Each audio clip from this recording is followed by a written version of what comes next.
السلام عليكم ورحمة الله وبركاته. لو نسيت باسورد الكالي لينكس أو اسم المستخدم ومش عارف ترجعه، فبدل ما تيجي لو انت شغال زيي على فيرتشوال بوكس ومسطب النظام، أو حتى النظام عندك على الهارد الأساسي، بدل ما تفرمط وتضيع كل حاجة، في أوقات كتير ناس بتبقى مش فاكرة الباسورد، يعني فاكرة اليوزر نيم، ولنفترض مثلا ان هو روت بس مش فاكرة الباسورد. وفي ناس ممكن تبقى فاكرة الباسورد ومش فاكرة أصلا اسم المستخدم، فهو مش عارف يدخل على النظام.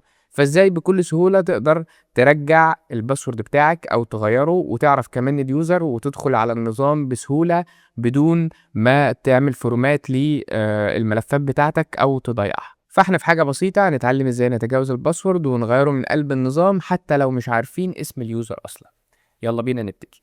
اول حاجة هتعملها، سواء انت شغال على النظام الاساسي او شغال على فيرتشوال ماشين، اول حاجه هتيجي تعملها وركز معايا عشان من هنا الشرح بدأ والخطوات مهمه جدا فلازم تركز.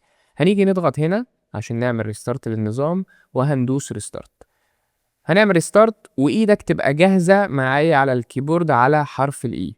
الشاشه اللي بتظهر لك بتاعت الاقلاع اول ما تبتدي،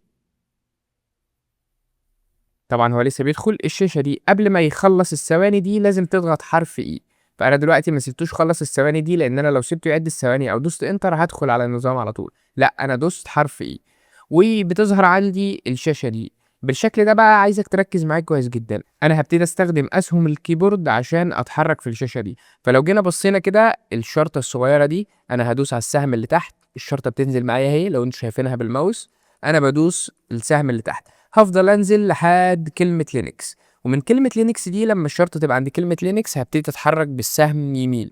انا عمال امشي اهو، سواء واحدة واحدة او بسرعة، عمال امشي لحد الاخر، هتعمل وتنزلني السطر اللي بعدها. هاجي اوصل لحد فين؟ لحد كلمة ار او. طيب انا دلوقتي بعمل ايه؟ او انا دلوقتي عملت ايه؟ حرف اي ده دخلني على شاشة الجراب مود، او احنا بنسميها بيئة الطوارئ. فهنبتدي دلوقتي ان احنا نعدل مسار الاقلاع عشان يفتح لنا تيرمينال نقدر نتحكم فيه بصلاحية الروت او بصلاحية الادمن، خلاص من غير ما يطلب مننا باسورد. فهنبتدي نعدل في الار او دي، هنيجي بالسهم نمشي لحد الاو، وهنمشي مسافة كمان بعد الاو، بعد كده نمسح حرف الاو ونكتب مكانه حرف الدبليو من الكيبورد. خلاص يبقى انا كده خلصت ده. بعد كده همشي بالسهم اليمين تاني لحد الاخر لحد ما اوصل لكلمة سبلاش دي، وهدوس مسافة. دوست مسافة هبتدي اكتب الامر التاني، اكتب ورايا واحدة واحدة. لو لقيت انا بكتب بسرعة او حاجة وقف الفيديو وخد الكلام براحتك، وانا كده كده الاوامر دي كلها هسيبها في الوصف بتاع الفيديو.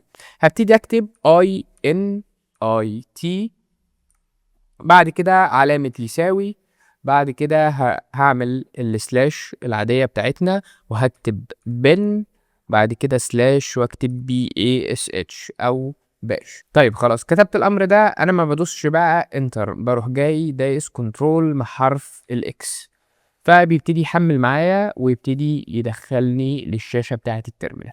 طيب هو دلوقتي دخلني للشاشة بتاعة الباش او الشاشة السوداء دي. ولو خدتوا بالكم هو هنا كده كاتب روت هنا جنب الماوس اهو، فهو كده دخلني بصلاحيات الادمن من غير ما يطلب باسورد. هبتدي اكتب معايا الامر ده كده، تمشوا معايا واحده واحده، وبرضه هسيبه لكم زي ما انا قلت لكم كل الاوامر هسيبها في الديسكريبشن او في اول كومنت مثبت. هكتب جي ار اي بي، بعد كده ادوس مسافة، وبعد كده بالكيبورد لو انت عندك الكيبورد عربي هتدوس حرف الشيفت مع حرف الطه، فبيعمل لي علامة التنصيص دي.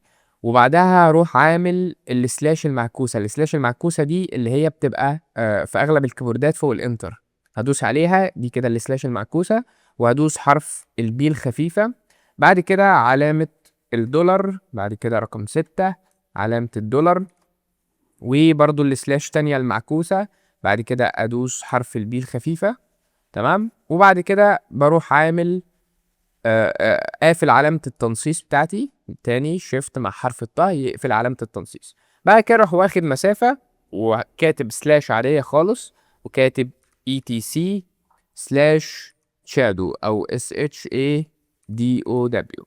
طيب لو جينا نبص للامر ده، الامر ده بيقول لو عايزين نفصصه كده، اول حاجه فيه اللي هي الجريب. الجريب دي اداه بحث قويه جدا في لينكس. طيب ليه احنا كاتبين الامر اللي هو بتاع سلاش بي دولار 6؟ طيب حلو أوي. أنا وأنا باراجع معاكم الأمر دلوقتي خدت بالي من حاجة، أنا قُلت لكم هنا اكتبوا بعد حرف الB دولار وبعد الدولار رقم 6. طبعًا هي ما اتكتبتش عندي عشان الnumber lock كانت مقفولة، فكويس إن ده حصل وخدت بالي منه عشان أنبهكم، فأنت اتأكد إن الزرار بتاع الnumber lock مفتوح عشان تقدر تكتب رقم 6، فأهو B علامة الدولار 6$. طيب نكمل شرح الأمر. ليه أنا كتبت الB6؟ عشان أنا دلوقتي بادوّر على الباسورد جوّه النظام، فالباسورد جوّه النظام بيبقى مُشفّر بخوارزمية الSHA 512. دي طبعًا خوارزمية عالية التشفير وموجودة في أنظمة كالي الحديثة، ولذلك أنا باستخدم الأمر B6. ليه باحط الslash B بعد الأمر ده؟ عشان أبحث تحديدًا عن الرمز ككلمة مستقلة عشان يدوّر فيه. طيب في الآخر باروح كاتب الETC shadow، ودي هدفها الأساسي إن هو يدوّر، لإن يعتبر ده الملف السري اللي بيتخزّن فيه الباسوردات المشفّرة في لينكس، ولازم أكون admin أو root عشان أقدر أشوفها. خلاص بعد ما باكتب الأمر ده بادوس enter. كده أول حاجة أو أول معلومة جات لي لو أنا بصيت هنا فوق إن اسم اليوزر بتاعي زهير، هنا جنب الماوس اسم اليوزر بتاعي زهير. خلاص يبقى أنا لو كنت ناسي اليوزر بتاعي أنا خلاص عرفته، فدي أول معلومة عندي، ممكن أخرج وابتدي أتعامل عادي. طيب أنا خلاص على افتراض إن أنا كمان مش ناسي اليوزر بس، أنا ناسي الباسورد، فهبتدي أكتب الأمر اللي يخليني أرجع. هاجي هنا في الشاشة اللي بعدها أروح كاتب الأمر ده BASSWD خلاص باسورد، وهنا أروح كاتب اسم اليوزر بتاعي. فأنت ما تجيش تكتب ورايا في الفيديو زهير، هنا هيطلع لك اسم تاني، يعني هنا هتلاقي عندك طارق، محمد، محمود، أيًا كان الاسم إيه، كاتب روت أيًا كان، فهتكتب BASSWD وهتكتب اسم اليوزر اللي ظهر لك، فأنا في حالتي ظهر لي زهير. طبعًا ده الأمر اللي هيخلّيني أكتب كلمة سر جديدة، فهادوس enter. فهو دلوقتي بيقول لي اكتب لي new password. فأنا دلوقتي هابتدي خلاص أكتب الباسورد الجديد وأحافظ عليه عشان ما انساهوش تاني. بس في معلومة مهمة، الLinux ما بيكتبش الباسوردات، يعني ما بيظهرش الباسوردات، يعني أنا هاكتب الباسورد معاكم دلوقتي مش هيظهر الباسورد، فهاكتب الباسورد بتاعي. أنا دلوقتي باكتبه بس ما فيش حاجة عندي بتظهر، ما اقلقش خالص. بعد أمّا كتبته هادوس enter، هيقول لي اكتب الباسورد التاني. طبعًا لو أنا كاتبه صح فهو هيمشّي الخطوة دي. أنا دلوقتي باكتب الباسورد التاني وهادوس enter. دلوقتي هو قال لي إيه password update successfully، يبقى هو كده غيّر الباسورد بنجاح. فهابتدي أعمل reboot للنظام وابتدي أدخل أشوف اللي أنا عملته ده صح والّا غلط. فهاكتب reboot وأعمل مسافة -F وأدوس enter.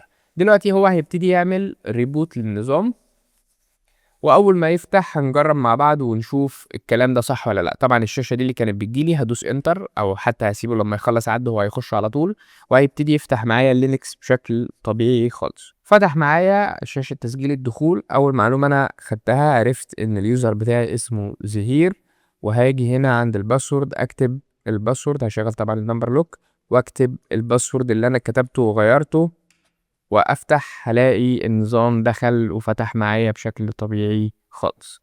أهو النظام دخّلني، بيحمّل لسه، طبعًا التحميل بطيء شوية عشان أنا شغّال على virtualbox مش نظام حقيقي. فتح معايا بشكل طبيعي خالص أهو، بحاجتي كلّها وأقدر أستخدم وملفاتي موجودة وما فيش أي مشكلة في أي حاجة. لو الفيديو عجبك ما تنساش تعمل لايك وتشترك في القناة، كل الأوامر دي هاسيبها لكم في الوصف أو أول كومنت مثبت. أتمنى الفيديو يكون عجبكم، أشوفكم في فيديو جديد، سلام.